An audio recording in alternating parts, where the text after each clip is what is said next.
Hello and a very warm good morning to everyone. This is lesson number 19, that is the agreement of the verb with the subject. So, like she dances gracefully and they dance gracefully with singular.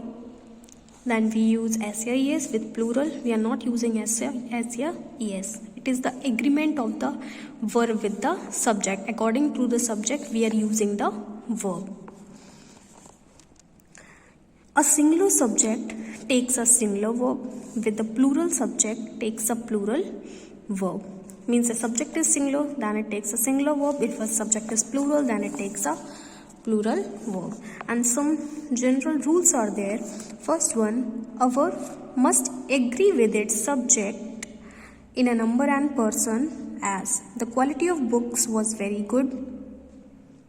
Means a verb must agree with its subjects in number and person. If some number and persons are there, so verb should be agreed with the subject also, means with their number and the persons also. Means the example is there, the quality of books was very good. Okay, we are talking about the quality here. Second rule, two singular subject connected by or nor. अगर दो कोई singular subjects हैं और वो और या फिर nor से कनेक्ट हैं, नीड अ सिंगुलर वर्ब, तो वहां पे हम क्या यूज करेंगे? सिंगुलर वर्ब यूज करेंगे. लाइक मम्मी और papa is arriving by bus today.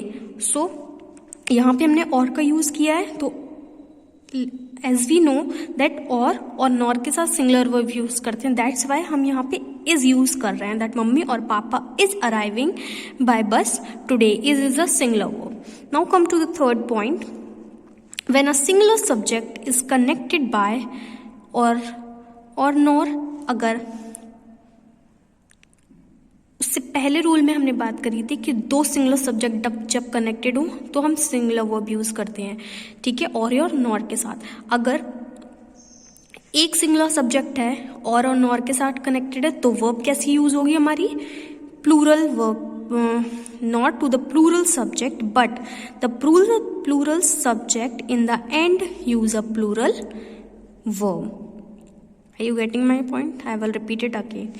When a singular subject is connected by or nor to the plural subject, अगर singular subject और nor से connected है plural subject के साथ, तो the plural subject we used as a plural verb.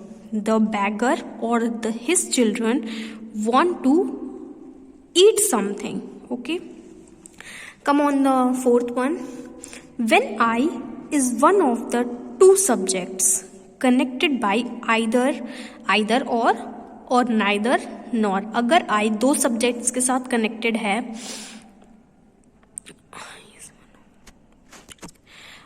okay, so put I later and follow it with a singular verb am. मतलब जैसे कि neither और या either और लिखा हुआ है, तो हमें I को बाद में पुट करना है और उसके साथ हमें am यूज करना है. ओके, तो neither Neha nor I am going to the party. Come on the last one. Two or more singular nouns or pronouns joined by end. अगर दो या दो से ज्यादा सिंगुलर नाउन और प्रोनाउन एंड से कनेक्टेड हैं, they required a plural verb, तो वहां पे हम किसका यूज करेंगे? प्लूरल वर्ब का यूज करेंगे. Like Raj and Ravi. So यहाँ पे दो नाउन्स है ना एक साथ, राज एंड रवि. सो हम कौन सी वर्ब यूज करेंगे? प्लूरल वर्ब यूज करेंगे. Are best friend. सो यहाँ पे in second example also there are two pronouns, he and I. So यहाँ पे भी हमने प्लूरल वर्ब यूज करी. वो क्या यूज करी? Verb. Now come on the next one. Next rule actually, a verb in a sentence agrees with the number of the subject and not with the number of the noun. अगर sentence, किसी भी sentence की जो verb होती है वो it agrees with the number of the subject, subject के according to the number of the subject वो अग्रीड करनी चाहिए, ना कि according to the number of noun. That is added to it by using word as with together with, in addition to, accompanied by, as well as. In subject से word से वो add रहती है. The captain will with all his players was late for the match. We are using with here. Now the G, much and a little take a singular verb with both, few, a few, many, several, etc. Always take a plural verb. मतलब जो much और little होते हैं वो singular verb के साथ use होते हैं. अगर किसी भी सेंटेंस में मच और लिटिल आ रहा है तो हम वहाँ पे सिंगुलर वर्ब यूज करेंगे. इनके एक्सेप्ट, इनको छोड़ के, जैसे both, few, a few, many, several, इनके साथ हम प्लूरल वर्ब का यूज करते हैं.